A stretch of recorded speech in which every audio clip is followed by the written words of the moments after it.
Assalamualaikum warahmatullahi wabarakatuh. Selamat sore dan hari yang baik untuk kita semua. Pada kesempatan ini kita akan membahas gunung berapi Samalas atau sekarang berseberangan atau berdekatan dengan Gunung Rinjani di Pulau Lombok. Kita beri judul Samalas Volcano. Jadi akibat dari kematian Kaisar Mongke, Kekaisaran Mongol ya. Jadi salah satunya bisa jadi disebabkan oleh Gunung Samalas.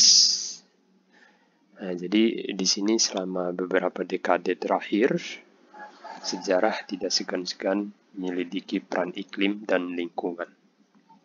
Bagaimana iklim dan lingkungan mempengaruhi sejarah manusia. Di Lombok, Indonesia modern sekarang ya, kemungkinan besar pada akhir tahun 1257, Gunung berapi Samalas mengalami letusan dahsyat. Hanya menyisakan kaldera selebar 8 km. Letusan tak terduga Samalas hampir menyenai seluruh wilayah Eurasia. Gunung di Pulau Lombok menyebabkan Kekaisaran Mongol yang kuat menjadi pecah. Tidak ada gunung berapi lain yang mengirim belerang ya vulkanik sebanyak itu ke stratosfer ya, atmosfer kayaknya. Dalam 7.000 tahun terakhir ya. Jadi jumlah yang lebih besar daripada letusan Tambora ya, 1815 atau Krakatau 1883 yang lebih terkenal. Meskipun kadang-kadang di akhir tahun 1257 tetap menjadi tanggal yang paling sering dikutip ya, argumen untuk awal dalam pembahasan ini.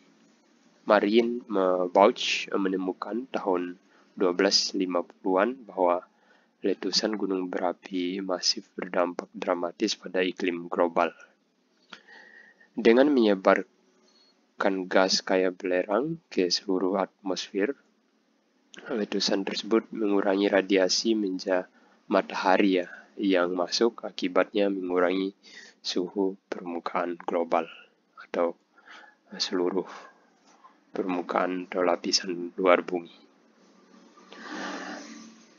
Sebuah artikel terkenal yang ditulis Neil Pedersen dan kawan-kawan, jadi menggunakan data cincin pohon ya untuk menunjukkan bahwa kekeringan berkepanjangan di Mongolia, ini sekarang negara Mongolia di sebelah utaranya negara Cina ya. Nah, jadi akhir abad ke-12 diikuti oleh periode yang sangat hangat ya, basah di awal abad ke-13. Akhir abad ke-12 yang kering dan dingin ya, sumber daya tertekan dan hewan kelaparan. Jadi di sini memungkinkan besar berkontribusi pada pertempuran terus-menerus yang membuat panglima perang Temujin ya. Temujin ini yang biasa kita kenal Genghis Khan, akhirnya mengalahkan para pesaingnya. Jadi setelah mengadukan Mongolia pada 1206 dan mengambil gelar Genghis Khan periode 15 tahun, cuaca hangat dan basah secara konsisten di Mongolia ya, tidak seperti yang lain dalam 1000 tahun terakhir. Sebagian peneliti berpendapat kondisi basah di Hongoria pada awal 1242 memaksa penarikan Mongol di sana, meskipun belum diterima secara luas di kalangan sarjana. Di Lombok dan di Jepang, teman-teman, hasilnya adalah cuaca yang intens, tidak biasa yang tercatat di seluruh dunia ya. Misalkan di Pulau Lombok, terdapat babat Lombok yang ditulis di atas daun lontar dalam bahasa Jawa kuno yang mencatat bahwa letusan Samelas, letusan Dasat, merobohkan gunung berapi ya. Jadi menghapuskan ibu kota yang namanya Pamatan dan Pemaksa. Jadi evakuasi banyak desa dan kematian yang tak terhitung. Ini efek atau dampak dari Gunung Samalas ini sampai juga di Jepang. Jadi tahun-tahun basah yang tidak biasa ya, memungkinkan selubung debu vulkanik mengusul, menyebabkan gagal panen yang meluas yang berpuncak pada kelaparan soga ya, menyebabkan ketidakpuasan sipil dan bandit.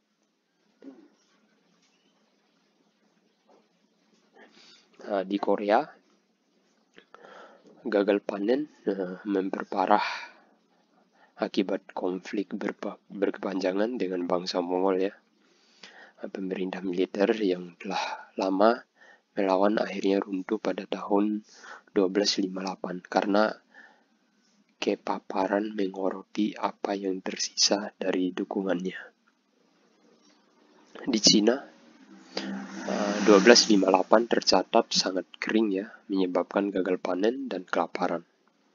Kaisar Song mengeluarkan beberapa dekrit ke surga untuk hujan ya, dan ketika akhirnya turun pada tahun 1259, hujan datang dalam jumlah besar ya, menyebabkan banjir dan menyebarkan penyakit.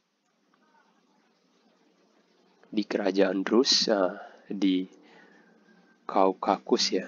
Jadi di kerajaan Rus ini embun beku dilaporkan sampai awal musim panas tahun 1259 dan kelaparan melanda petani dan ternak mereka. Kelaparan melanda petani dan ternak mereka itu sangat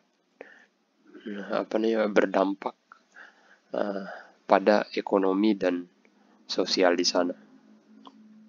Di Kaukasus cuaca sangat dingin dan kelaparan juga tercatat di sana serta hujan salju musim panas. Jadi biasanya musim salju, hujan salju musim dingin tapi berubah jadi musim panas. Jadi perubahannya sangat luar biasa.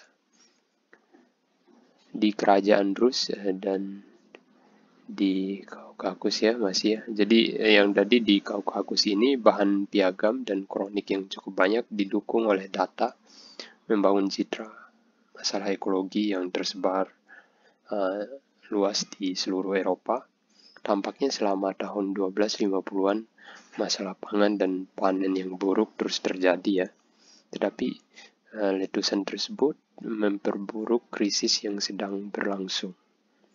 Deskripsi kelaparan, epidemi, banjir memuncak secara dramatis tahun 1258. Musim dingin tahun 1257, 1258 sangat basah dan dingin teman-teman di sana. Jadi ini pengaruh luar biasa akibat dari Gunung Samelas yang ada di Lombok. Dia mempengaruhi seluruh belahan bumi. Ini di Perancis juga musim semi tahun 1258 sangat dingin dan mengakibatkan kekurangan roti, daging, dan anggur. Di Inggris, teman-teman, melaporkan hujan lebat tanpa henti ya selama musim dingin, dan kota London terpaksa mengimpor biji-bijian dari Jerman. Di Kekaisaran Romawi Suci di Italia Utara, hujan menyebabkan banjir yang menghanyutkan jembatan dan desa. Di Italia Utara, jadi paling rinci dicatat dalam penderitaan masing-masing kota.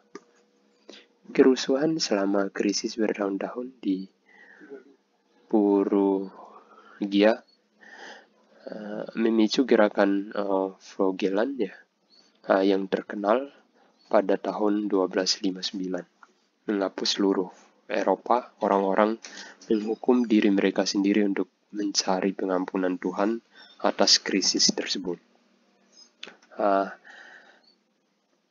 Itu aja. Nanti untuk selanjutnya saya ada lagi kelanjutan. Nanti saya akan videokan di sesi selanjutnya. Baik, assalamualaikum warahmatullahi wabarakatuh. Ditunggu sesi selanjutnya ya.